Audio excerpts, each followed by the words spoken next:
नमस्कार। गीतामृत पान की इस पावन संगत में आपका हार्दिक स्वागत और अभिनंदन। हम गीता के 18वें अध्याय का अभ्यास कर रहे हैं। पिछले अंक में एक बार फिर भगवान ने कहा कि कर्म करना तो प्रत्येक के लिए अनिवार्य है। ये एक विश्व सत्य है, परंतु कर्म के बंधन से छूटने का मार्ग भी भगवान ने पुनः दोहराया कि अर्जुन, प्रत्येक कार्य को सेवा या यज्ञ समझकर करना। जीवन को बोझ समझकर ढोने की अपेक्षा इसे क्रीड़ा समझकर खेलना। यहाँ शास्त्री जी ने गदगद होकर कहा है कि ये एक जीवन स्पर्शी तत्व ज्ञान है कि ये जगत सृष्टिकर्ता की एक क्रीड़ा है जिसका मर्म हमें समझना है। उसने पहले जीव को अपने से अलग किया और अंत में जीव को पुनः उसके हाथ में आकर स्थिर होना होता है, उससे तद्रूप होना होता है। केवल परमात्मा और मैं, इसके अतिरिक्त कुछ भी शेष नहीं बचना चाहिए। अन्य कोई आवाज नहीं, वस्तु नहीं, विचार नहीं और कामना भी नहीं।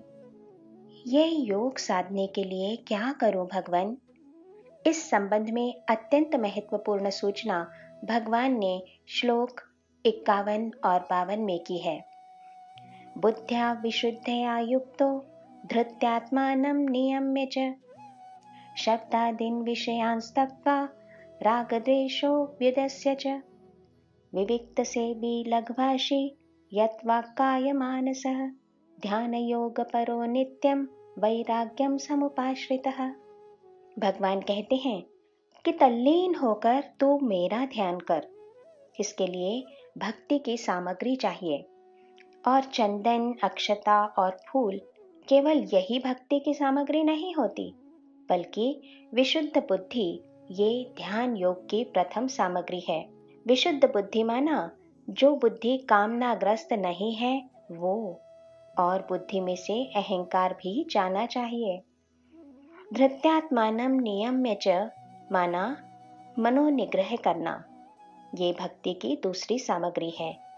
इसके लिए मन को संभालना, मन को नियंत्रित करना आना चाहिए। यहाँ शास्त्री जी कहते हैं कि सबसे पहले मन के दोष हमें समझ में आने चाहिए। पर अपने दोष किसे दिखते हैं? इसके लिए तो किसी के आगे अपने हृदय को खोलना होता है। अध्यात्म में गुरु की आवश्यकता यही तो होती है। तीसरे, भगवान शब्द, स्पर्श, रूप, रस और गंध, इन विषयों में स्थित भोग को अर्थात उपभोग की दृष्टि को निकालने की सूचना करते हैं कि इस सुंदर सृष्टि को भोग की नजर से नहीं बल्कि भक्ति की नजर से देखो। ये बहुत महत्वपूर्ण है। संपूर्ण विभूति योग भगवान ने इसलिए ही कहा है। भक्ति की चौथी समिधा राग द्वेष व्युदस्य च, कि चराचर में एकमात्र वही है, तो राग या द्वेष किससे करूं? पांचवी, विविक्त सेवी, कि एकांतवास की मन को आदत डाल। इसे समझाते हुए शास्त्री जी कहते हैं कि एकांतवास माना एक का भी अंत, भूतकाल, भविष्यकाल और वर्तमान का भी विचार नहीं, पूर्णतः एकाकी स्थिति। छठवीं सामग्री है मिताहार, लघ्वांशी, कि केवल भोजन का ही नहीं बल्कि समस्त इंद्रियों का आहार मिताहार हो। फिर वाणी, काया और मन का निश्चित ध्येय परमात्मा। जब मन उसका ध्यान करे तो माया का कोई भी गोबर साथ ना आए। इसलिए ही तो किसी भी महान भक्त ने भगवान से कोई याचना नहीं की। और आठवीं सामग्री है वैराग्यम समुपाश्रितः। इस तरह भगवान ने अत्यंत सुंदर तरीके से ध्यान योग समझा दिया है। अहंकारं बलं दर्पं कामं क्रोधं परिग्रहं विमुच्य निर्ममः शांतो ब्रह्म भूयाय कल्पते, कि ध्यान योग साधने के लिए मन की बही प्रवृत्ति पर संयम होना चाहिए। अब मेरी कोई इच्छा नहीं, ब्रह्म भूयाय कल्पते। यहाँ शास्त्री जी कहते हैं कि सामान्यतः बुद्धि में कामना और अहंकार दो बड़े शैतान उपस्थित रहते हैं, परंतु बुद्धि यदि ईश्वर से संलग्न हो जाए तो मन विशुद्ध हो जाता है। 58वें श्लोक में भगवान ने स्पष्ट कहा है कि मुझ में चित्त को स्थिर रखने से तो सुख दुख के और परेशानियों के बड़े बड़े दुर्गों से आसानी से पार हो जाएगा। शास्त्री जी ने यहाँ सुंदर टिप्पणी की है कि सुख दुख के पहाड़ हम पर कब गिरेंगे इसका कोई भरोसा नहीं होता, क्योंकि संसार की इस नदी में कमतरता और अधिकता के भंवर लगातार बनते रहते हैं और एकमात्र परमात्मा के सहारे से ही इस नदी को सुरक्षित पार किया जा सकता है। मच्चित्तः सर्वदुर्गाणि मत्प्रसादात् तरिष्यसि अथ चेत्त्वमहंकारान् श्रोष्यसि विनङ्क्ष्यसि। यहाँ भगवान ने चेतावनी दी है कि अहंकार के अधीन होकर और तेरी बुद्धि को जो अच्छा लगे वही सच मानकर तू यदि व्यवहार करने लगा तो तेरा नाश हो जाएगा। यहाँ शास्त्री जी ने बड़े पते की बात की है कि विनङ्क्ष्यसि ये भगवान का श्राप नहीं है, बल्कि ये तो उनकी बात को मानने या न मानने का परिणाम है। इसके बाद भगवान ने अर्जुन से स्पष्ट कहा कि अर्जुन, यदि तू मेरे विचारों को छोड़ देगा पर अपने अहंकार को नहीं छोड़ेगा और लड़ने से इनकार करेगा तो तुझे क्या लगता है कि तू लड़ेगा नहीं?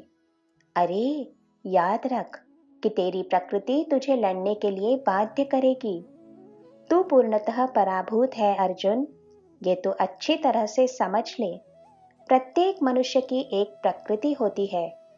तू क्षत्रिय है, इसलिए तेरी प्रकृति तुझसे युद्ध करवाएगी। तेरी अपनी प्रकृति के वश होकर तुझे लड़ना ही पड़ेगा। ईश्वरः सर्वभूतानां हृद्देशेऽर्जुन तिष्ठति भ्रामयन् सर्वभूतानि यंत्रारूढ़ानि मायया। इस श्लोक में भगवान ने अपना रहस्य बता दिया है कि अर्जुन, विविध प्रकार के अच्छे बुरे भाव तेरे अहम पर लगातार सवार होते रहते हैं। इसे समझाते हुए शास्त्री जी कहते हैं कि प्रेम, क्रोध, राग, द्वेष, भय आदि विविध रंगी शक्तियों में से कोई एक शक्ति क्षणिक रूप से हमारे अहम पर आकर चिपक जाती है और तब इस शक्ति के प्रभाव में ठीक वही हम हो जाते हैं और इस समय हम जो कुछ भी करते हैं उसका परिणाम हमें भुगतना पड़ता है। इसे ही तो माया कहते हैं। ईश्वरः सर्वभूतानां हृद्देशेऽर्जुन तिष्ठति कि अर्जुन, उस समय तुझे बचाने वाला तेरा संरक्षक दूसरा कोई नहीं। याद रखना कि तेरा संरक्षक केवल ईश्वर है और वो तेरे साथ ही है। यहाँ शास्त्री जी कहते हैं कि जीव इन विभिन्न अहंग भावों का गुलाम ना हो, ये भगवान ने यहाँ कह दिया है। गीता में भगवान यही समझाते हैं कि अर्जुन, तुझे क्या बताऊं, ये अत्यधिक गूढ़ ज्ञान है जो मैंने तुझे बता दिया। अब अन्य कुछ भी कहना शेष नहीं रहा। इसे अपनी बुद्धि निष्ठा पर घिस और तुझे मान्य हो तो ही ग्रहण कर।